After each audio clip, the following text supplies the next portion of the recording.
Hello students, last video में हमने application of trigonometry की क्वेश्चन नंबर 12 तक बात कर ली थी। आज हम क्वेश्चन नंबर 13 की बात करने वाले हैं। तो देखिए, as observe from the top of it 75 metre high lighthouse. एक लाइट हाउस दे रखा है आपको, जिसकी हाइट कितनी दे रखी है 75 मीटर। उसके ऊपर से ऑब्जर्व करें, मतलब टॉप पे खड़े हुए आप। ये ध्यान रखना, 75 मीटर एक हाइट का लाइट हाउस है, उसके आप टॉप पे खड़े हुए। वहां से आपने देखा from the sea level the angle of depression. Depression angle की बात मतलब नीचे की तरफ देख रहे हैं।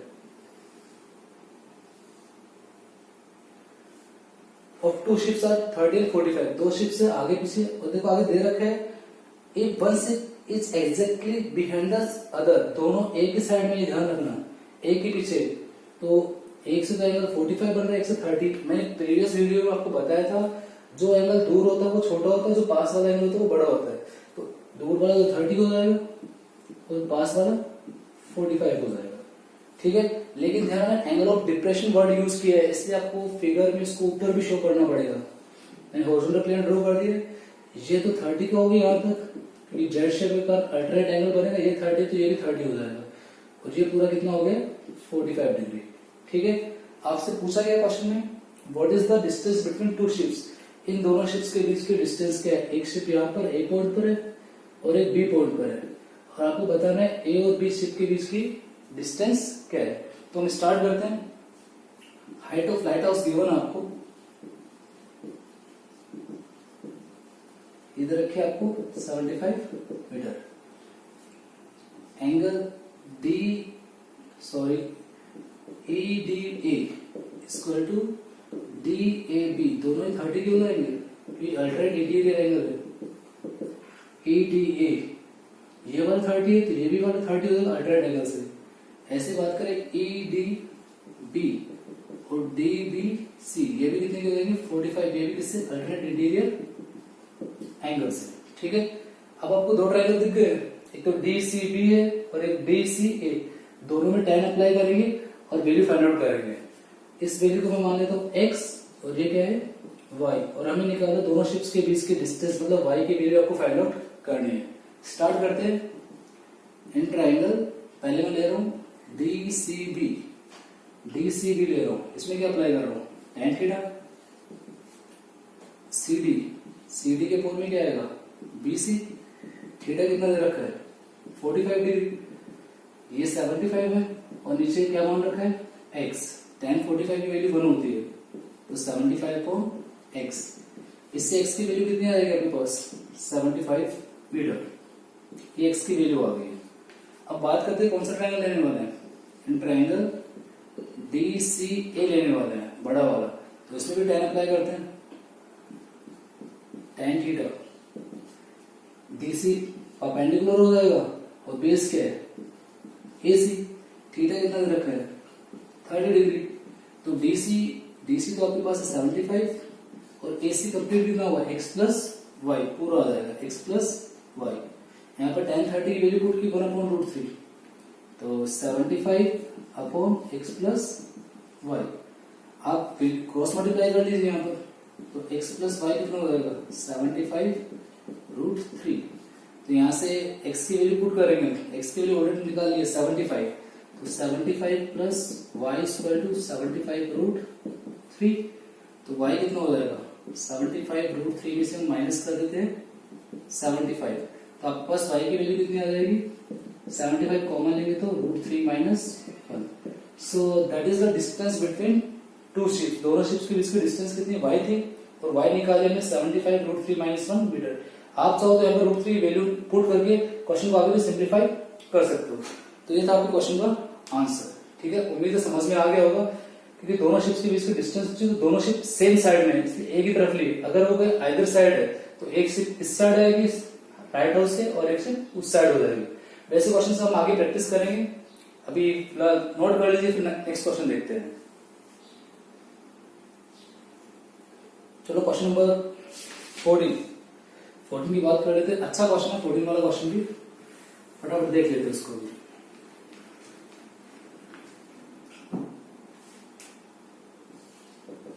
क्वेश्चन नंबर 14 की बात करें, 1.2 मीटर टॉल गर्ल खड़ी है, लड़की खड़ी, इसकी हाइट दे रखी है 1.2 2 मीटर, और वो एक बैलून को देख रही है, एक बैलून आकाश में उड़ रहा है उसको देख रही है।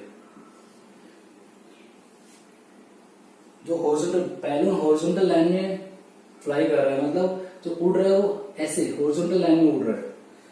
उस बैलून की हाइट अर्थ के सरफेस मतलब ग्राउंड से हाइट दे रखी 88.2 metre, that is the height of balloon. यहाँ पर वो बैलून है, उसकी हाइट दे रखी है ग्राउंड लेवल से।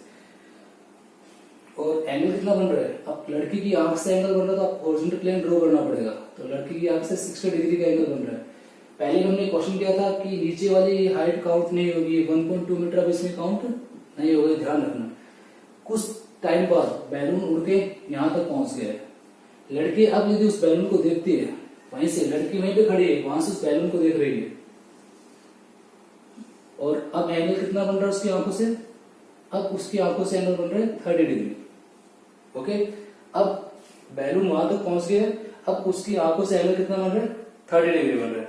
और क्वेश्चन में आपसे पूछा है find the distance travel by the balloon during the interval, कि बैलून ने यहां से यहां तक कितने डिस्टेंस ट्रेवल कर ली, मतलब ये वाली डिस्टेंस आपसे पूछी है, एक्स की वैल्यू आपको फाइंड आउट करनी है। इस डिस्टेंस को मैं वाई कंसिडर कर लेता हूँ, और फटाफट एक बार नाम दे लेते हैं इसको। ये ए हो गया, ये बी है, ये सी हो गया, ये डी और ये ई। ठीक है, नीचे की ध्यान से ये लोग एफ जी और एच नाम दे दिया मैंने। पहले तो ये देखिए हाइट ऑफ गर्ल कितनी दे रखी है आपको, हाइट ऑफ गर्ल यानी बीजी जो दे रखी है 1.2 मीटर, और बीजी किसके इक्वल होगी, बीजी सी एफ के इक्वल होगी। ये वाली हाइट इक्वल रहने वाली, क्योंकि एक तरह से पैरेललोग्राम रेक्टेंगल कुछ भी कह सकते हो, बन रहा है। तो ये भी कितनी हो गई 1.2 मीटर। तो अब इस लड़की की आंख वाले हॉरिजॉन्टल लेवल से बैलून कितनी हाइट पे होगा, नीचे वाली हाइट सब्ट्रैक्ट कर देंगे। यानी हम बात करें एसी, एसी कितना आएगा, पूरे एएफ में से हम सीएफ माइनस कर रहे हैं। एएफ पूरा कितना दे रखा है 88.2, उसमें से हम माइनस क्या कर रहे हैं, सीएफ मतलब 1.2 माइनस कर रहे हैं। ठीक है, तो ये कितना आ जाएगा 87 मीटर। मतलब उस लड़की की आइज लेवल से हॉरिजॉन्टल लेवल से उस बैलून की हाइट कितनी है 87 मीटर है। तो क्वेश्चन में अब 88.2 मीटर यूज ना करके हम क्या यूज करने वाले हैं, 87 मीटर ही यूज करने वाले हैं। अब दो ट्रायंगल दिख गए होंगे आपको, एक तो ट्रायंगल है ACB क्योंकि राइट एंगल यहां पर बन रहा है, और एक क्या ले लेंगे BED। ध्यान से देखिए फिगर बड़ा कॉम्प्लेक्स फिगर है, इसको अच्छे समझने की कोशिश करना। पहले मैं यूज कर रहा हूं इन ट्रायंगल ABC, वही परपेंडिकुलर और बेस के बीच रिलेशन है। तो परपेंडिकुलर तो कितना है tan थीटा अप्लाई कर लूं, tan थीटा AC, AF नहीं होगा ध्यान रखना, AC होगा, और बेस कितना है BC। tan थीटा, थीटा की वैल्यू कितनी दे सकते हैं, दे रखी है आपको 60 डिग्री। AC निकाल लिया था हमने 87 है, और ये बेस कितना माना था y, tan 60 की वैल्यू √3 होगी 87/y। तो क्रॉस मल्टीप्लाई करेंगे तो y इक्वल टू कितना हो जाएगा 87/√3। रेफरेंस कर लो इसको यहाँ पर मैं √3 से ऊपर से मल्टीप्लाई करेंगे तो y इक्वल टू 87√3/3। 3 आगे 3 से कैंसिल आउट होता है ये 29 टाइम, तो y की वैल्यू कितनी आ गई 29√3 मीटर। ये आपके पास y की वैल्यू आ गई, लेकिन हमें y नहीं चाहिए, हमें क्या चाहिए, हमें x चाहिए। तो x की वैल्यू फाइंड आउट करने के लिए एक और ट्रायंगल हमारे पास वो यूज कर रहे हैं, कौन सा है BDE। कौन सा ट्रायंगल ले रहे हैं, इन ट्रायंगल BDE, वही tan थीटा अप्लाई करना पड़ेगा। तो हाइट तो क्या हो गई DE, ES नहीं लेंगे, यहां से लेंगे हॉरिजॉन्टल से DE, और इधर पूरा बेस कितना हो गया BD पूरा होगा जो कितना है y plus x। tan theta, theta कितना दे रखा है 30 डिग्री। DE उस बैलून की हाइट है उस लड़की की आइज लेवल से, जो 87 थी तो वो भी 87 ही रहने वाली है। तो DE भी कितना मैं लिख देता हूं यहाँ पर, DE भी कितना रहने वाला है 87 ही रहने वाला है। तो ये हो गया 87 x प्लस y, तो y की वैल्यू कितनी है 29√3, और x हमें निकालना है tan 30 की value 1/√3, 87/29√3 plus x। Cross multiply करें तो x प्लस 29√3 इक्वल में कितना हो जाएगा 87√3। तो यहां से x कितना आ जाएगा 87√3 में से माइनस कर देंगे 29√3, तो ये हो गया 58√3।